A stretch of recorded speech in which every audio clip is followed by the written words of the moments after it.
السلام عليكم ورحمة الله وبركاته. الحمد لله وكفى على رسول الله المصطفى وعلى آله وصحبه أولي الهداية والوفاء. أما بعد, tunakaribisha tena katika video zetu, katika durusi zetu zinazoelezea siri za Qur'ani, vile vile siri za dua ambazo kwamba ni maathur na ndani yake zina siri kubwa na ambazo ni mujarrab, zilojaribiwa na walojaribu wameona natija yake na faida yake katika dua hizo.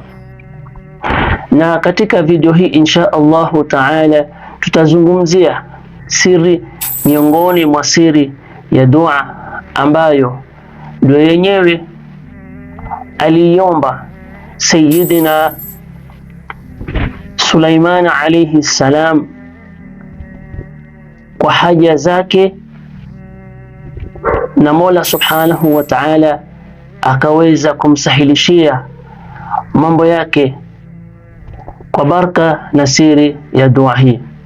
Na kabla ya kuielezea siri na faida ya dua hii, basi mwanzo tutangulize kumswalia Bwana Mtume sallallahu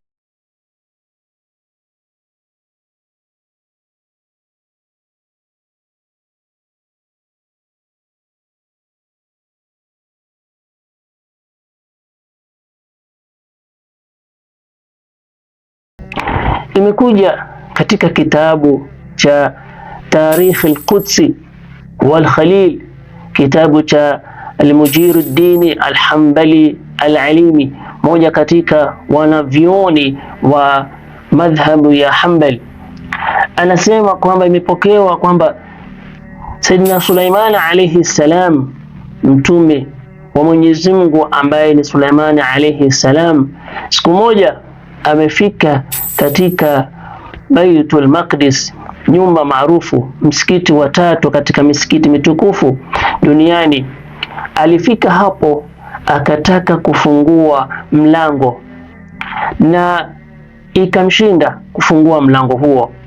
Akajaribu kutaka usaidizi kwa Al-Uns, moja katika washauri wake, moja katika wale ambao kwamba waliokuwa karibu kwake yeye, pia alishindwa. Kadhalika alitaka usaidizi kupitia kwa majini ama kupitia kwa jini, usaidizi kupitia kwa majini ili waweze kufungua mlango huo wa Baitul Maqdis, lakini vile vile walishindwa kufungua mlango huo. Basi akakaa akiwa amehuzunika, akiwa ana dhiki katika roho yake, kwa sababu si kawaida kwamba yeye afike mahali kama pale, lakini akute kwamba mlango leo ukatae kufunguka, mlango wa nyumba tukufu. Bila shaka alikuwa anakusudia kufanya ibada kwa ajili ya Mola subhanahu wa ta'ala, akidhani kwamba leo Mola subhanahu wa ta'ala amemkataza kuingia Baitul Maqdis. Basi alipokuwa amekaa hapo akiwa na huzuni kubwa, idh aqbala tahmaka, alimjia mzee mmoja ambaye anatembea kwa fimbo. Alimjia mzee mmoja ambaye anatembea kwa fimbo, anakuja pale kwa Sayyidina Sulaiman alayhi salam.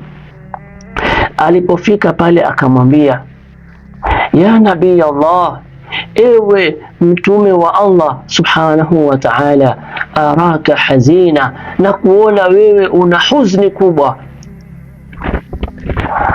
Akamwambia Nabii Sulaiman alayhi salam, akamwambia yule bwana, yule mzee, akamwambia, mimi nimesimama mbele ya mlango huu nikiufungua, lakini nikashindwa kuufungua mlango huu.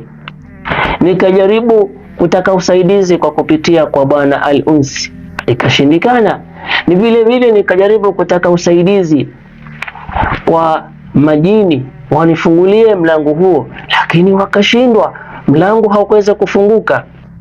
Yule bwana yule mzee akamwambia Nabii Suleiman alayhi salam, ala uallimuka kalimatin, je, sikufundishi maneno ambayo kana abuka yaquluhunna inda kurbihi ama inda karbihi, babako alikuwa akiyasema wakati akiwa na dhiki, akiwa na shida, alikuwa akiyasema. Nani babake? Ni Nabii Daud alayhi salam, ambaye ndiyo babake Sayyidina Suleiman alayhi salam. Alipokuwa akiomba dua hiyo, maneno hayo, fayakshifa Allahu anhu, Allah subhanahu wa ta'ala alikuwa akimfungulia matatizo yake, akimwondoshea dhiki zake. Nabii Suleiman alayhi salam akamwambia bala, akamwambia ndiyo, nifundishe, nataka kujua hayo maneno, basi nifundishe hayo maneno na mimi pia niyatumie. Qala, yule bwana, yule mzee akamwambia Nabii Suleiman alayhi salam, qul, sema maneno haya yafuatayo. Akasema, Allahumma binurika ihtadaitu wa bifadlika istaghantu wa bifadlika istaghnaitu wa bika asbahtu wa amsaytu dhunubi baina yadayk astaghfiruka wa atubu ilayk ya Hannan ya Mannan. Muallif anasema kwamba Nabii Suleiman alipoyasema maneno haya, alipoomba dua hii, futiha lahu albabu, mlango wa Baitul Maqdis ukafunguliwa ama ukafunguka. Aliposema maneno haya, mlango wa Baitul Maqdis ukafunguka. Hii dua faida yake ama namna gani na sisi tunaweza kuitumia katika dhiki zetu, katika haja zetu. Kwa hivyo ikiwa mmoja wetu ana mambo ambayo kwamba yamechelewa, yanakuwa mazito, yanachukua muda, kile akijaribu hayawezekani, yanachukua muda, hayafaulu, basi afuate utaratibu huu. Kwa uwezo wa Allah subhanahu wa ta'ala, mambo yatakuwa sahali na jambo litafaulu kwa uwezo wa Allah subhanahu wa ta'ala. Unachohitajika ni kwamba utenge wakati wako maalum, wakati ambao kwamba mwenyewe unajua kwani sahali kwako wewe, na vile vile wakati ambao kwamba uko na siri. Ukisha kutenga wakati huo, basi swali raka mbili za haja. Katika raka ya kwanza, baada suratul Fatiha unasoma suratul Kafirun, na katika raka ya pili baada suratul Fatiha utasoma suratul Ikhlas. Ukimaliza kupiga salam, basi inua mikono yako na umuombe Mola subhanahu wa ta'ala kwa dua hii ambayo inasema, Allahumma binurika ihtadaitu wa bifadlika istaghnaitu wa bika asbahtu wa amsaytu dhunubi baina yadayk astaghfiruka wa atubu ilayk ya Hannan ya Mannan. Kisha uombe dua yako ambayo kwamba unahitaji kwa Mola subhanahu wa ta'ala, na hii dua utaiomba mara 40. Hii dua utaiomba mara 40 na utakariri haya. Hii faida utaikariri kwa muda wa siku 3. Maana ya dua hii nimeweka katika hapo description. Maana ya dua hii nimeweka hapo kwa description, na vile vile nimeweka katika hapo kwenye hiyo comment.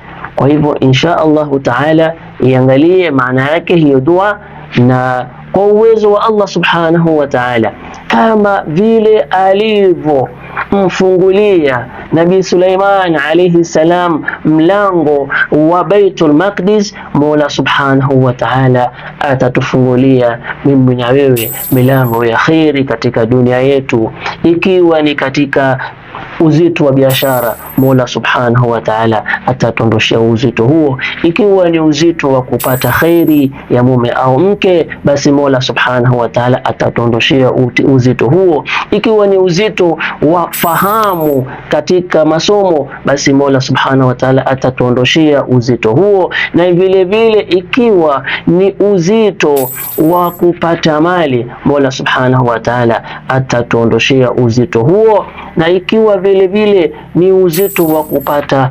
watoto wema, basi Mola subhanahu wa ta'ala atatuondoshia uzito wote, na badala yake atatufungulia milango ya kheri na atatukidhia haja zetu.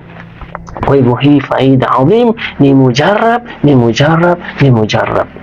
Kwa hivyo tuifanyie kazi insha Allahu taala, na tutaona siri na faida yake kwa uwezo wa Allah subhanahu wa ta'ala. Allah subhanahu wa ta'ala atuwafikie kila la kheri, na mshari zote Allah subhanahu wa ta'ala atuondoshe. Wa sallallahu ala sayyidina Muhammad wa ala alihi wa sahbihi wa sallam, walhamdulillahi rabbil alamin. Wassalamu alaykum wa rahmatullahi wa barakatuh.